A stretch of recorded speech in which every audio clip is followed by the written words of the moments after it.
जय हिंद साथियों, exam pass के यूट्यूब चैनल में आपका स्वागत है। आशा करता हूँ आप सभी अच्छे होंगे। चलिए अब हम देखेंगे बिहार दरोगा और बिहार पुलिस के लिए अगला टेस्ट सीरीज़। ये चैनल पे आपको डेली बिहार दरोगा और बिहार पुलिस के लिए टेस्ट सीरीज़ अपलोड किया जाता है। इसका टाइमिंग जो होता है वो कभी 10 बजे और कभी 4 बजे होता है। अब ज़्यादा मान के चलिए कि ये 4 PM में शाम को आपको ये डेली वीडियो प्रोवाइड करा दिया जाएगा। जिस दिन 70वीं बीपीएससी के लिए अगर कोई वीडियो अपलोड नहीं किया जाएगा तो उस कारण से आपको ये वीडियो 10 बजे मिल जाएगा, नहीं तो ये आपको डेली शाम को 4 बजे ये वीडियो मिल जाएगा। ठीक है, चलिए जो बच्चे नए चैनल से जुड़ रहे हैं मैं उनके लिए बता दूं कि हम लोग डेली बिहार दरोगा और बिहार पुलिस के लिए डेली ज्ञान बिंदु जीएस एकेडमी का डेली टेस्ट सीरीज चलाते हैं। यहाँ पे देखेंगे जैसे ये डेली टेस्ट है ना, तो उसी तरह एक मिनट, ये डेली टेस्ट सीरीज आप देख रहे हैं तो उसी तरह से हम लोग भी डेली टेस्ट सीरीज ये आपको पीडीएफ के रूप में आपको प्रोवाइड कराते भी हैं और उसका वीडियो भी अपलोड करते हैं।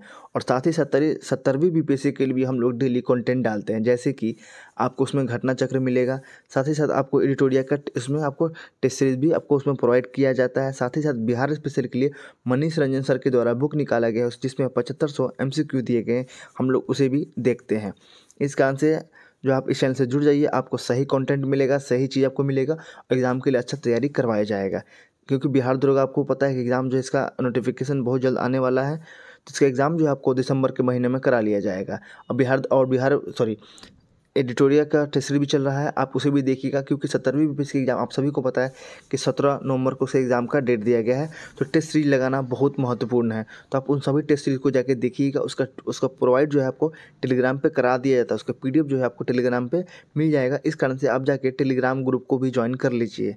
ठीक है, चलिए आज हम शुरू करते हैं आपका ज्ञान बंधु जीएस एकेडमी का टेस्ट सीरीज़। ठीक है, ये डेली बेसिस पे होता है। आज आपका कौन सा टेस्ट है? आज आपका होगा साइंस एंड टेक्नोलॉजी का टेस्ट। इससे पहले मैंने सोशल साइंस का करवा दिया है, आप जाके वीडियो को देख लीजिएगा। सभी का लिंक जो है डिस्क्रिप्शन में डाल दिया गया है। और ये कब का है? तो 10/9 का है। चलिए आगे देखते हैं। पहला क्वेश्चन आपका यहाँ पे, पहला क्वेश्चन है निम्नलिखित में से कौन सा एक कथन सही है? तो पहला का आंसर हो जाएगा डी, यानी कि प्रोटोजोआ में कोशिका भित्ति नहीं पाई जाती है। दूसरा है निम्नलिखित कथनों पर आपको विचार करना है और ये बताना है कौन सा कथन असत्य दिया गया है। तो यहाँ पे केवल 3 ही असत्य क्या है? रेडियो सक्रियता पूर्णतः नाभिकीय घटना नहीं है, इसमें परमाणु के संयोजी इलेक्ट्रॉन भाग लेते हैं। ये आपका कथन पूरा गलत है। क्वेश्चन नंबर 3 देखते हैं। M तथा 9M द्रव्यमान के दो वस्तु समान गति ऊर्जा से गतिमान है तो इनके संवेग का अनुपात कितना हो जाएगा? आंसर हो जाएगा 1:3। क्वेश्चन नंबर 4 है मानव शरीर में निम्नलिखित अंतःस्रावी ग्रंथि में कौन एक जोड़े में उपस्थित नहीं है? इसका आंसर हो जाएगा बी, यानी कि अवटू ग्रंथि, यानी कि थायरॉइड ग्लैंड। क्वेश्चन नंबर 5 है विद्युत अपघटनी परिष्करण में एनोड बनाया जाता है। आंसर हो जाएगा बी, यानी कि अशुद्ध धातु का। क्वेश्चन नंबर 6 निम्नलिखित कथनों पर आपको विचार करना है और बताना है कौन सा कथन यहाँ पे सही है। आंसर हो जाएगा इसमें सारे सही है। क्या है? ऊष्मा का प्रभाव ताप के अंतर के कारण होता है, सही है। तरल का प्रभाव दाब के अंतर कारण होता है और विद्युत का प्रभाव विभव के अंतर के कारण होता है। क्वेश्चन नंबर 7 देखते हैं। सूक्ष्म जीव यानी कि माइक्रो ऑर्गेनिज्म होते हैं क्या? इसका आंसर हो जाएगा डी, यानी कि एक कोशिकीय, बहुकोशीय और अंगकोशीय, यानी कि यहाँ पे डी इसका आंसर सही है। क्वेश्चन नंबर 8 है STP पर 20 ग्राम हाइड्रोजन गैस का आयतन कितने मोल अमोनिया गैस के आयतन का बराबर होगा?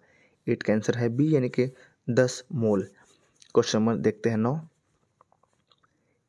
9। एक क्षैतिज टेबल पर रखे 2 kg की वस्तु को मात्र खिसकाने के लिए 10 न्यूटन के क्षैतिज बल आवश्यक है। यदि वस्तु पर 20 न्यूटन का क्षैतिज बल आरोपित किया जाए तो इसका त्वरण क्या हो जाएगा? 9 का आंसर हो सी, यानी कि 5 मीटर सेकेंड स्क्वायर हो जाएगा। आगे है निम्नलिखित कथनों पर आपको विचार करना है और बताना है कथन सही के बारे में। तो 10वां का आंसर हो जाएगा सी, दोनों ही सत्य है। क्या है? पारिस्थितिकी तंत्र के अंतर्गत हॉटस्पॉट अवधारणा का विकास नॉर्मन मायर्स ने किया। ठीक है, हॉटस्पॉट अवधारणा के विकास में साल्विया अर्ल्ड का योगदान महत्वपूर्ण है।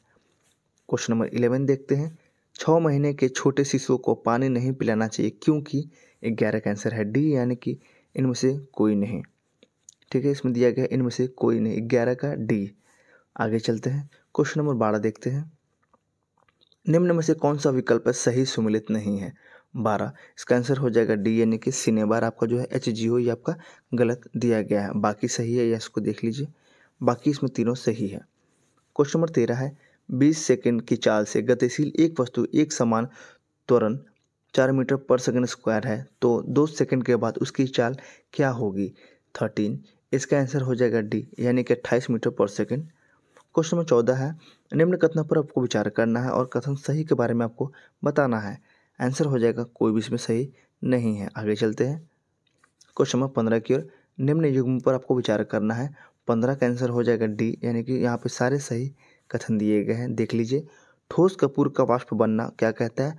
तो ऊर्ध्वापातन कहता है। दूध का दही में परिवर्तन किण्वन कहते हैं। एथिलीन से पॉलीइथिलीन बनना बहुलीकरण कहते हैं। क्वेश्चन नंबर 16 है, जब श्रोता किसी ध्वनि स्रोत से दूर जा रहा होता है तो सुने गए स्वर की आवृत्ति वास्तविक आवृत्ति से क्या? तो 16 का आंसर हो जाएगा बी, यानी कि वो कम होता है। 17 है, एक तत्व X के क्लोराइड का सूत्र XCl3 है। इस तत्व के ऑक्साइड का सूत्र क्या होगा? इसका आंसर हो जाएगा सी, यानी कि H2O3 हो जाएगा।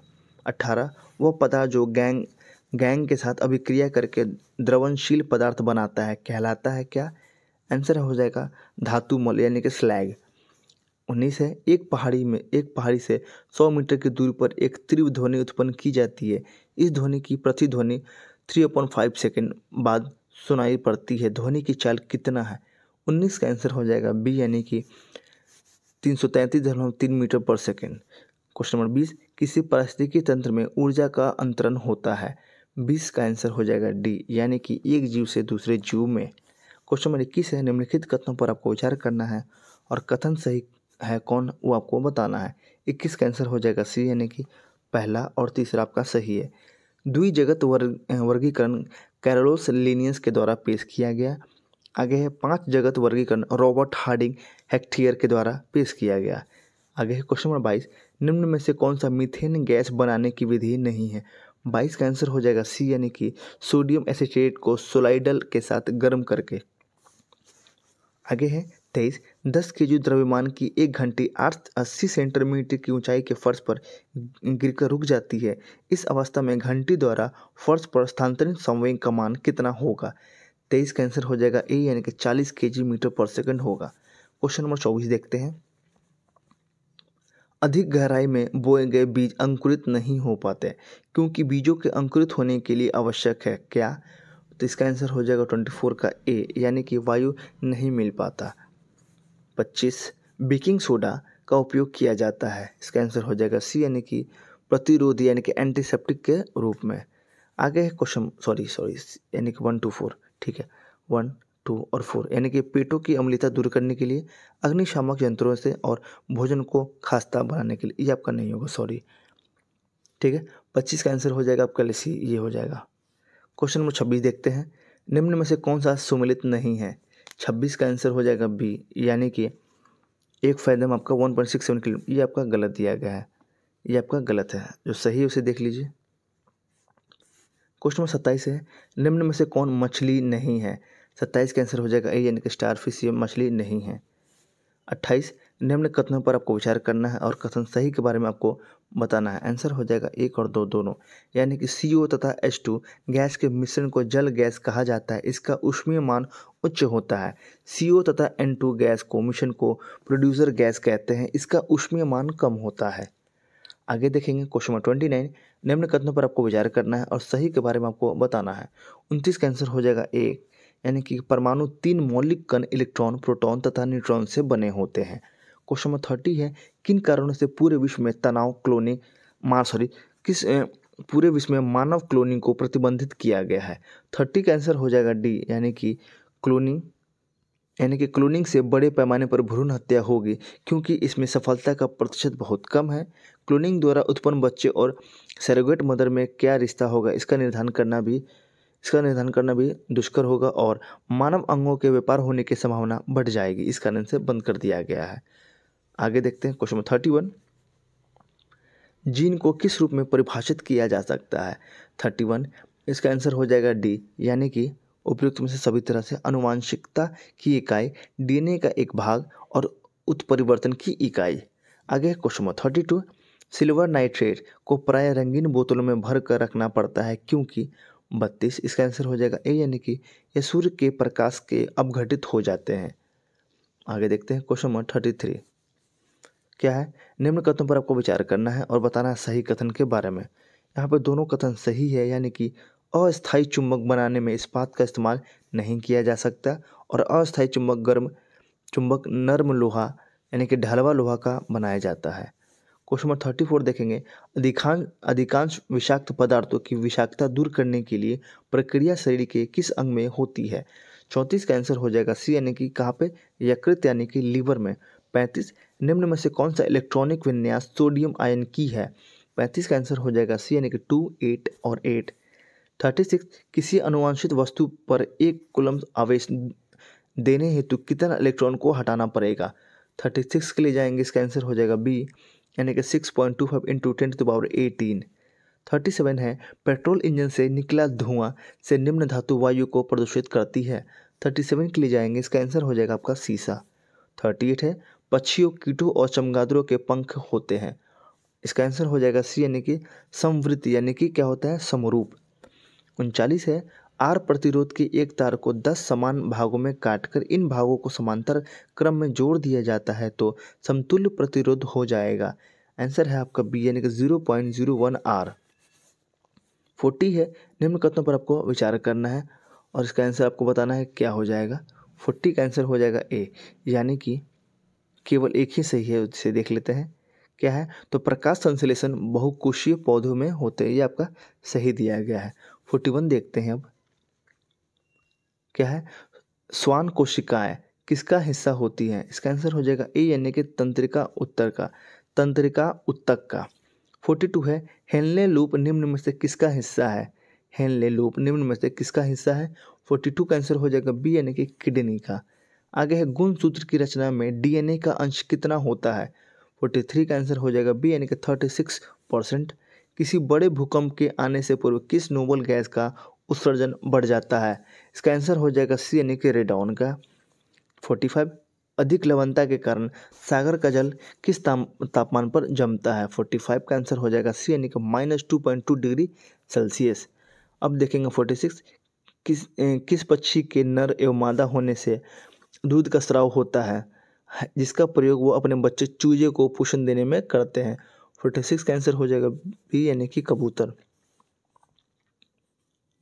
47, 20 डिग्री सेल्सियस ताप पर किसी गैस का आयतन 100 ml है, दाब अपरिवर्तित रहे तो 40 डिग्री पर इस गैस का आयतन कितना हो जाएगा? इसका आंसर हो जाएगा बी, यानी कि 106.8 ml। 48, निम्न में से कौन सा विकल्प सही सुमेलित नहीं है, आपको वो बताना है। इसका आंसर हो जाएगा हैजा, त्वचा, ये आपका गलत है। आगे है, कार्बन टेट्राक्लोराइड को अन्य किस नाम से जाना जाता है? इसका आंसर हो जाएगा डी, यानी कि कार्बन टेट और टेट्राक्लोरोमीथेन और आपका है लास्ट में पायरीन, यानी कि सभी नाम से जाना जाता है। 50 है, यदि एक व्यक्ति 2 समतल दर्पण को 60 डिग्री कोण पर आनत है के बीच खड़ा हो तब उसे कितने प्रतिबिंब दिखेंगे? 50, इसका आंसर हो जाएगा सी, यानी कि टोटल 5 उसमें आपको दिखेंगे। ठीक है, इसके आंसर को आप देख लीजिए। चलिए अब बात करते हैं आगे। तो आपका ये टेस्ट सीरीज़ आपका ख़त्म हो गया। अब आने वाली वीडियो में इसको आपका अगला टेस्ट सीरीज़ मिलेगा। ठीक है, जो लोग भी चैनल पर नए आ रहे हैं इस चैनल को सब्सक्राइब कर लेंगे और साथ ही साथ बेल आइकन को भी प्रेस कर लेंगे और जाके आप टेलीग्राम ग्रुप को ज्वाइन कर लीजिए, क्योंकि इसका पीडीएफ जो है आपको टेलीग्राम पे मिलेंगे। बहुत बच्चे मैसेज करते हैं कमेंट बॉक्स में कि इसका पीडीएफ कहाँ मिलेगा। मैं सारे वीडियो में बता देता हूँ कि नीचे डिस्क्रिप्शन में लिंक दिया जाता है, आप जाके वहाँ से टेलीग्राम को ज्वाइन कर लीजिए। आप वहाँ पर मैसेज कीजिएगा या मैं तो खुद तो प्रोवाइड करा ही देता हूँ। ठीक है, चलिए तब तक के लिए जय हिंद।